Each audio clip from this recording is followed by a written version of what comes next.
မင်္ဂလာပါခင်ဗျာဒီကနေ့မှာတော့ကျွန်တော်တို့ငယ်ငယ်ကအားကြခဲ့ရတယ်Richie Rich ဆိုတဲ့ဇာတ်ကားကိုပြန်နဲ့တင်ဆက်ပေးထားမှာဖြစ်ပါတယ်။ဟောပေါ်မှာအချမ်းတော်ဆုံးကလေးလို့ပြောလိုက်ရင်လူတိုင်းက Richie Rich ကိုပဲပြင်မြင်ကြမှာပါ။သူ့ရဲ့ဘဝဟာလူတိုင်းအိမ်မက်မက်ရတဲ့စီးစိမ်တွေနဲ့ပြည့်ညတ်နေတာပါ။ Richie ရဲ့အိမ်တော်ကြီးဟာမြို့တစ်မြို့စာနေပါကျေဝန်းပြီးတော့အိမ်ထဲမှာတဲ့ကိုပိုင်ဘော်ကိုစတာကိုပိုင်မတော်နဲ့ဆိုင်တွေပါရှိပါသေးတယ်။Richieရဲ့မနက်ခင်းတွေကတာမန်ကလေးတွေကိုမျိုးကာတုံးကကြည့်ပြီးစတင်နိုင်မျိုးမဟုတ်ပဲစီးပွားရေးသတင်းစာဖတ်ရင်အင်စီကြီးကပူရီကအနားမှာအစင်းနဲ့ဆောက်ပြီးပြင်ဆင်ပေးတဲ့အကောင်းစားအစားအသောက်တွေကိုစားသုံးရင်ကုန်ဆုံးပါတယ်။သူ့မှာရှိတဲ့မြအယုတ်တွေဟာကမ္ဘာအဆင့်မြင့်ဆုံးနည်းပညာတွေနဲ့ဖန်တီးထားတာပါ။ဒါပေမဲ့ဒီလိုပြည့်စုံတော့တဲ့ကြားတဲ့ကနေRichieအမှန်တကယ်လိုအပ်နေတာကသူနဲ့အတူတူစော်ကစားဖို့စစ်မှန်တဲ့တင်ငယ်ချင်းတွေပါသူ့ရဲ့ဖေ Richard Rich ဟာသဘောကောင်းပြီးတားဖြစ်သူကိုအမှန်တကယ်ချစ်ပေမဲ့စီးပွားရေးလုပ်ငန်းတွေနဲ့အမြဲတမ်းအလုပ်ရှုပ်နေတဲ့အတွက်ကြောင့်Richieဟာအိမ်တော်ကြီးထဲမှာအထီးကျန်စွာနဲ့ပဲချိန်ကုန်နေရတာဖြစ်ပါတယ်ဒီနေ့မှာတော့Richieဟာကုမ္ပဏီအလုပ်သမားတွေအတွက်ကျင်းပတဲ့တွားဟိတပွဲကိုသူ့ဖေကိုစားတက်ရောက်ခဲ့ပါတယ်Richieဟာဝိဇ္ဇုံပြည့်နဲ့လူကြီးတွေကြားထဲမှာစီးပွားရေးအကြောင်းတွေပြောနေရအောင်အရန်ပြင်းလာတာအတွက်ကြောင့်အပြင်ဘက်က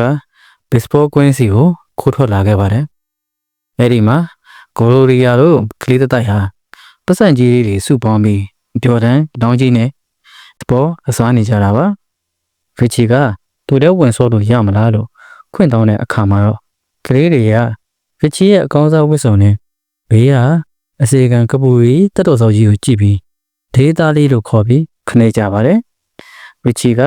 သူတို့လောင်ကြီးတွေကိုဒေါ်လာ100တန်တရက်ထည့်လိုက်တဲ့အခါကလေးတွေအားလုံးဟာမင်တက်သွားကြပါတယ်။ Richieဟာသူ့ရဲ့တန်မိုးကြီးဝတ်စုံကြောင့်ကောင်းကောင်းမလို့ရှားနိုင်တဲ့ရိုက်ချက်တွေတွဲချော်သွားခဲ့ပါတယ်။နောက်ဆုံးရိုက်ချက်မှာတော့ခိမှန်သွားပြီးတော့သူဒီအောင်မြင်သွားခဲ့ပါတယ်။လေးတွေကသူ့ကိုအဖက်မလို့ပဲထားခဲ့ကြပါတယ်။အဲ့ဒီအချိန်မှာ Richieအမှန်ကသိလိုက်ရတာပတ်စံရှိုံနဲ့ခင်မင်မှုကဝယ်လို့မရဘူးဆိုတာကိုတက်တွေ့သိလိုက်ရပါတယ်။ Rich မိသားစုရဲ့စီးစိမ်ကိုတိမ့်ပိုက်ချင်နေတဲ့ဘီဒိန်ဘန်တို့က Rich မိသားစုစနီးမောင်နှံကိုတုံ့ကြံမှုအတွက်ကြံစီပါတယ်။ Rich မိသားစုဟာဘီဒိန်ဘီယမာကြီးနဲ့တော်တွေ့ဖို့အတွက်ကိုပိုင်လေရင်ပုံကိုတက်ရောက်ခဲ့ကြပါတယ်။ဒါပေမဲ့ဘန်တို့ဟာကိုပိုင်လေရင်ပုံမှာအချိန်ကိုက်ဘုံတစ်လုံးကိုလက်ဆောင်ဘုံထဲမှာဖွက်ထည့်လိုက်ပါတယ်။လေရင်ဟာပင်လယ်ပြင်ပေါ်ရောက်တဲ့အခါအားပြင်းတဲ့ပေါက်ကွဲမှုကြောင့်ဖြစ်ပြီးပြုတ်ကျသွားခဲ့ပါတော့တယ်။တကဘာလုံးကဝိဇ္ဇနီးမောင်နှံတိတ်ပြီးတော့ထင်မှတ်ပြီးဝမ်းနေကြပေမဲ့တကယ်တမ်းမှာတော့သူတို့ဟာတေမင်းကိုအနိုင်ယူနိုင်ခဲ့ပါတယ်။ဇနီးမောင်နှံဟာလေရင်ပေါက်ကွဲမှုကနေကံကောင်းထောက်မှစွာလွတ်မြောက်ခဲ့ပြီးပင်လယ်ပြင်ကြီးထဲမှာအသက်ကယ်လှေလေးတစ်စီးနဲ့ရပောင်းများစွာ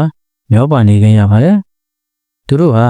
ပြင်းထန်တဲ့နေပူဒဏ်ရေငတ်ဒဏ်နဲ့ဆာလောင်မှုတွေကိုကြံ့ခံရင်သူတို့ရဲ့သားလေးRichieစီကိုပြန်ရောက်ရမယ်ဆိုတဲ့မျှော်လင့်ချက်တစ်ခုတည်းနဲ့တက်ရှင်ဖို့ကြိုးစားနေကြပါတယ်။ဒါဘန်တို့မထင်မှတ်ထားတဲ့အကြီးမားဆုံးအမှားတစ်ခုဖြစ်လာပါတော့တယ်။မိဘတွေပျောက်ဆုံးနေတဲ့အချိန်မှာRichieဟာအင်စီဗီကပူရီရဲ့အကူအညီနဲ့ဂရိုရီယာနဲ့သူမရဲ့တင်ငယ်ချင်းတွေကိုသူ့ရဲ့အိမ်တော်ကြီးစီကိုဖိတ်ခေါ်ခဲ့ပါတယ်။ကလေးတွေဟာRichieရဲ့အိမ်ထဲမှာရှိတဲ့ဟိုရာကိုစတာတွေကိုအားရပါရစီးကြတယ်။မရိုနဲ့ဆိုင်မှာသူတို့ကြိုက်တဲ့တွေကိုဘိုက်အောင်စားကြတယ်။ပြီးတော့အိမ်တော်တွေကဖိမိစမ်းပြတဲ့အိပ်ပံပစ္စည်းတွေ